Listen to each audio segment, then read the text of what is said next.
और अभी जैसे पीछे हाल ही में जो सिद्धू मूसे वाला केस हुआ था, तो उनकी डेथ के बाद उनकी मदर ने जो कराया था जैसे आईवीएफ से, तो आप उस चीज़ को कैसे देखते हो कि एथिकली वो ठीक है, जैसे इतनी एज में अगर वो करवा रहे हैं, ऐसा वो देखो सही है? इंडिया में तो हुआ नहीं है वो, हाँ, है ना? इंडिया में तो कानून ही नहीं है, इतनी नहीं एज है। में नहीं कर सकते। हुँ, आई थिंक कहीं आउट ऑफ इंडिया ही कराया था उन्होंने।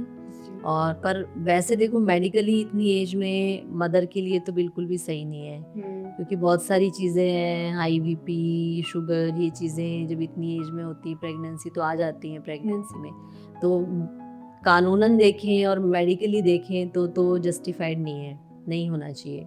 ठीक है। लेकिन बाकी तो अब सोसाइटी में हुआ ही है, आपको तो पता ही है। हाँ, और बाकी डोनर ही लिया होगा उन्होंने तो, क्योंकि हाँ, आगे तो 58 की एज में उनको अपना तो मिला ही नहीं मिला होगा। ही नहीं होगा तो अब 58। डोनर तो यंग का ही लिया होगा हुँ। ऑफ कोर्स, क्योंकि मत खुद का तो उस एज में एग नहीं मिला होगा। बट जैसे उनका बेबी हो गया तो वो रील्स चलती हैं तो लगता है कि सिमिलर जैसे सिद्धू मूसेवाला थे उनके जैसा ही लग रहा है वो बिल्कुल।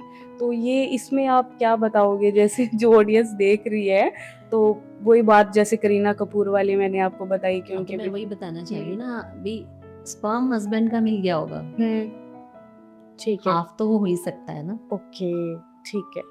और सिद्धू मूसेवाला को भी अपन देखें तो ज़्यादा वो फादर से ही रिजेंबल करता हुआ लगता फादर है। से ही करता है, हाँ। तो फादर के अगर स्पर्म मिल गए होंगे हुँ, तो डोनर चाहे एग हो, तो हुँ। मे बी इस वजह से मिल रहा होगा।